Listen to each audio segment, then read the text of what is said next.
What's up, guys? Welcome back to another video here on Muddy Beards 4x4. Today I'm going to show you guys how I'm going to be removing the fusible links, rewiring everything under the hood of my 92 Dodge Cummins diesel truck. I'm going to be replacing relays, fuses, everything. I'm going to swap out to this new control box, and I'm going to show you how to do it.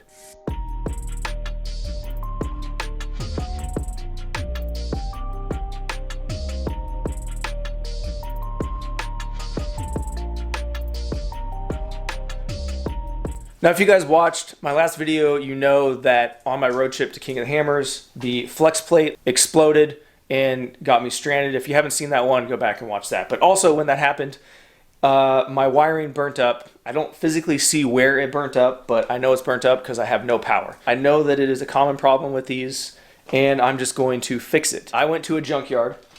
I just went to the local pick and pull, and I found a power distribution block from a 1994 Mazda Navajo, aka Ford Explorer. So now my Dodge truck is going to be part Ford, just in the wiring. So, you know, whatever. I'm not a Ford guy, but it is what it is. That's what I found that worked the best in the junkyard. So $22 for this fuse block with all of the wiring. There's connectors. I took my time in taking this out. I didn't just cut all the wires and just yank it out. So I have the bracket, I have the box, I have all the screws, I have all the connectors, I have a ton of wiring and a ton of fuses. I can see right here, I just have a ton of fuses. So let's go over the fuse box and how I'm wiring mine up. Here is the wiring diagram that I am using. If you guys want to use it, I'm going to put it up on the screen so you can screenshot it. It's going to give you every single wire on the box side and your truck side. So all you gotta do is just match up those two colors, and it should be super easy for you guys. If you happen to get the exact same fuse box, that's the only way that it will work.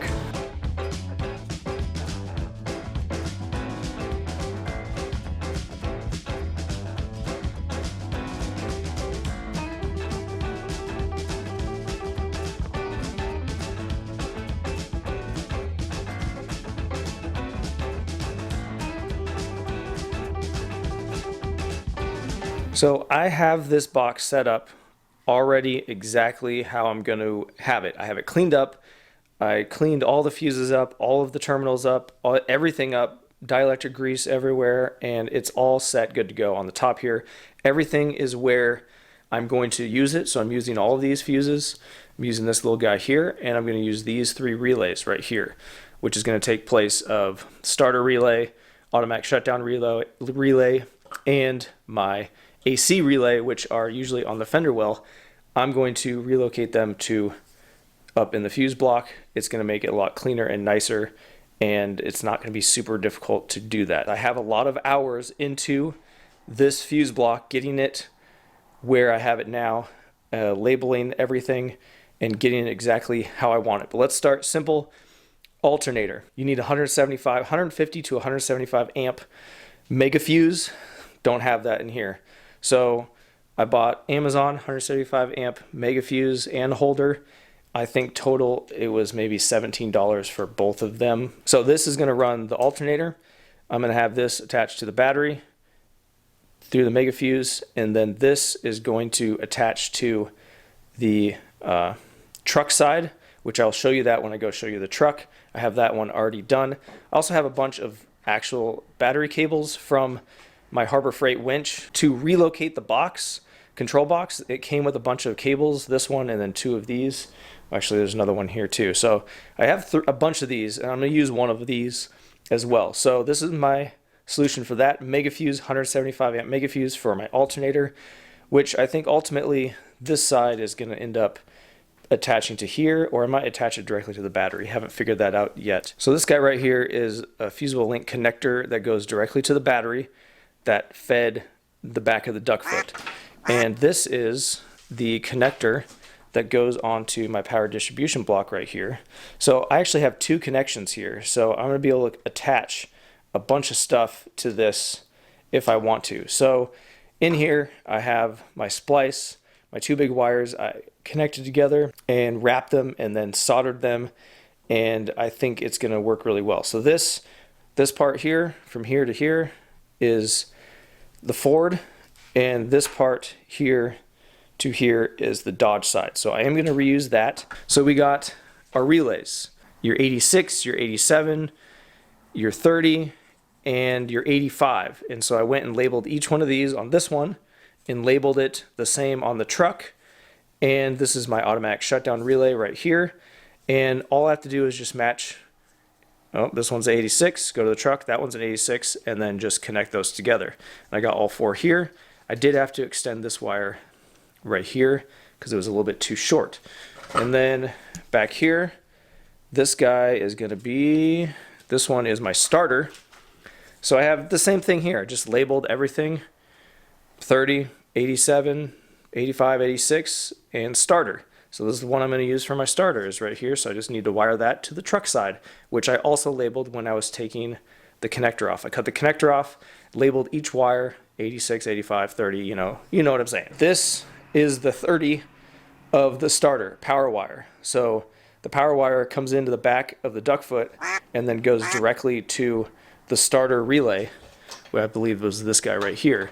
So I'm going to eliminate that wire from the truck harness because I can just directly take this one, the 30 from here, and connect it to here. One good thing about this is a lot of these relays are connected to fuses already. I did not use any of them because I don't have any systems that need a relay and a fuse together. I've actually gone through and cleaned up, tidied up every single wire that I'm not using on this harness, cut them down, zip tied them up, everything all nice and neat, because you never know when you're going to need to add something. I might need to add something later on, and I want to still have all the wires here.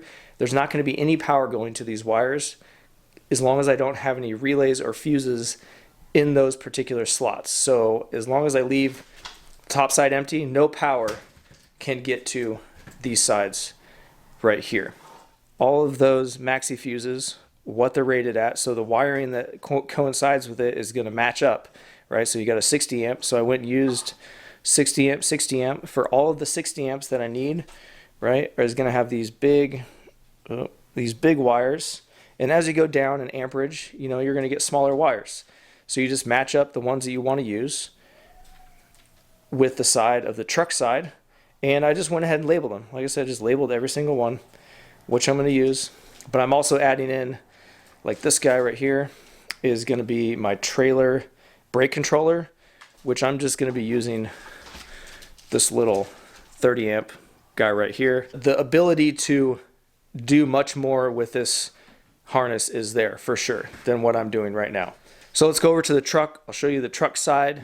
Okay guys, so here is the wiring under the truck. This is the duck foot with all of our fusible links all right here. I'm going to recommend that I unscrewed and unattached this connector from the firewall and this harness from up here. So I was able to slide all of this way far forward so it's much easier to get to it and work on it. So as of right now, I've only cut one wire, being this one, the alternator wire right here, and I've already, oh, here it is. I've already put a connector end on it, heat shrinked it. So this is what's going to connect to my 175 amp mega fuse. These wires right here are the relays, automatic shutdown relay. Like I said before, every wire is labeled where it needs to go. This is the starter relay cut off, and this is the AC relay with all the wires cut off. This right here was the main power wire I had already cut off and attached to the Ford side that I showed earlier on the bench. And that goes all the way to this connector right here. The thing I did want to show you is this red wire right here. This is power all the time that goes to right here to the starter. Now this wire is the one that I talked about. I'm going to be totally eliminating this wire because it's going to be unnecessary. These other two red wires here, I'm going to cut and add to a 40 amp fuse. This wire is going to disappear. This one's going to go to 30 amp, and then all these are going to get cut off. These two are going to go to two separate 40 amps, 60 amp, 40 amp, and this is the other side of the headlight one, or sorry, not the headlight, the hazard light one, that'll connect the same as this side. These two guys here go to our heater grid relays right here, and we got all of our 4 wires here. Here's the bracket that's going to mount the control box. I did have to cut this little bracket here, cut it down so it fit nicely on here, but it is really solid. The method I'm going to be using for attaching my wires, this one I need to lengthen so I know it can go out of the box and get to where I need it to go. Basically, you're taking 2 wires, this one is the same gauge as this one, and I'm just going to twist this in so it's nice and tight, bending them in half basically, wrap it around each other, and then twisting it together super tight. I'm going to add a little bit of flux onto it, and then I'm going to solder it together.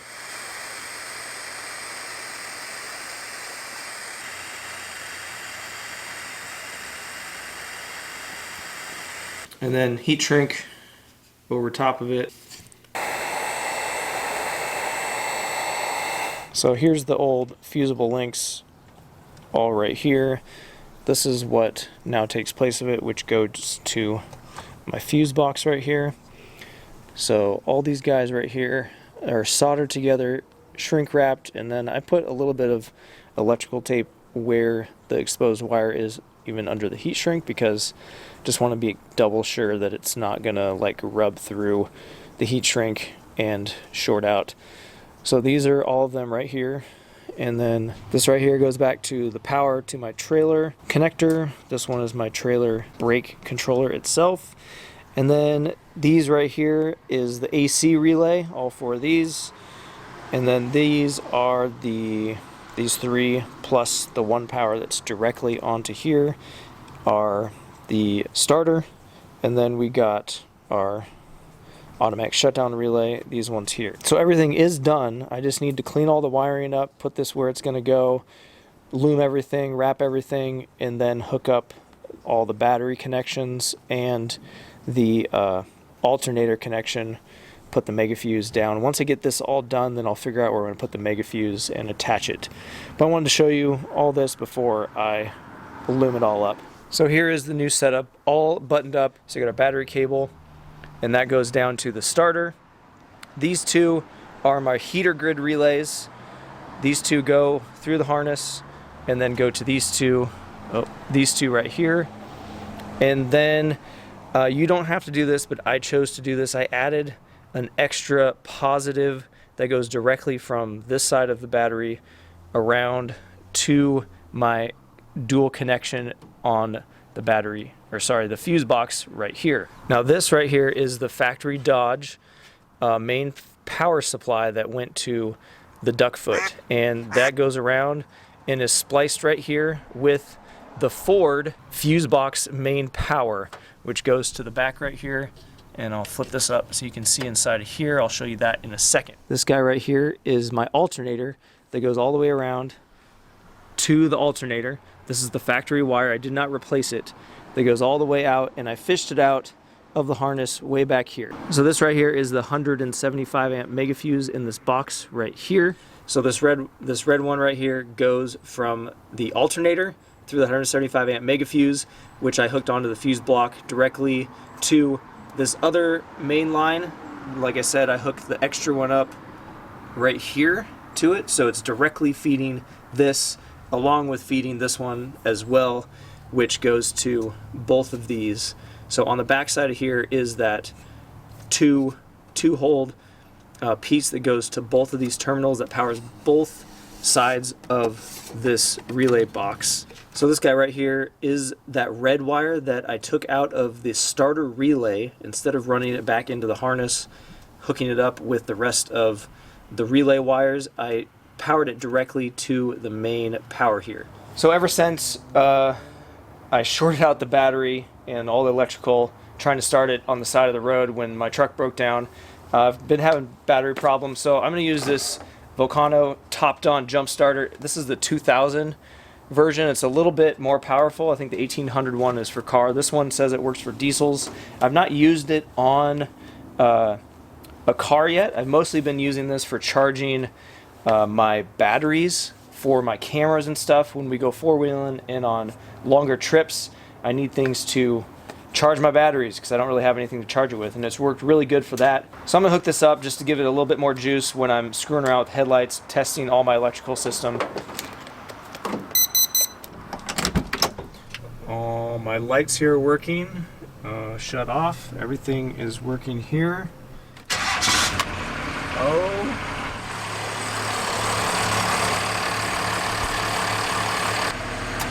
Lights on. Yep. Lights in the dash are working just as well as they did before. Blinkers.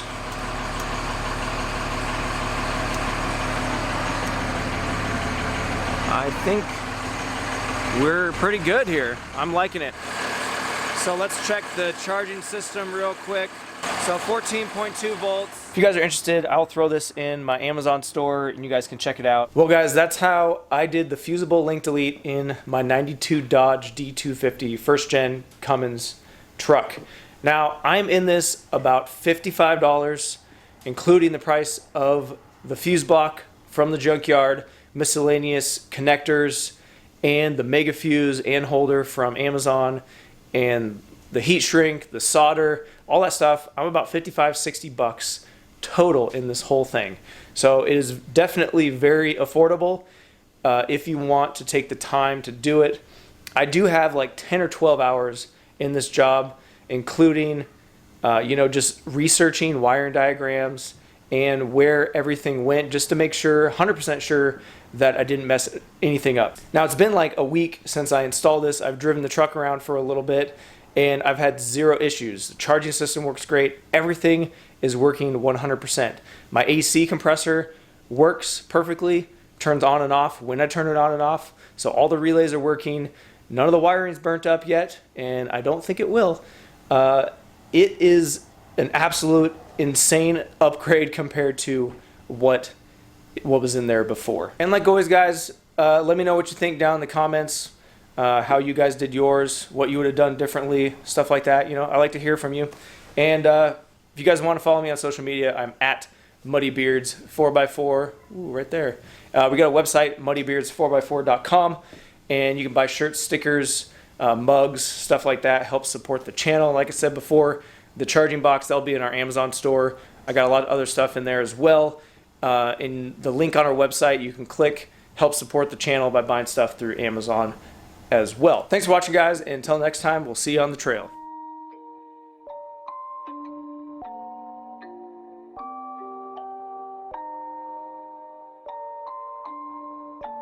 Rage on that beat, going crazy.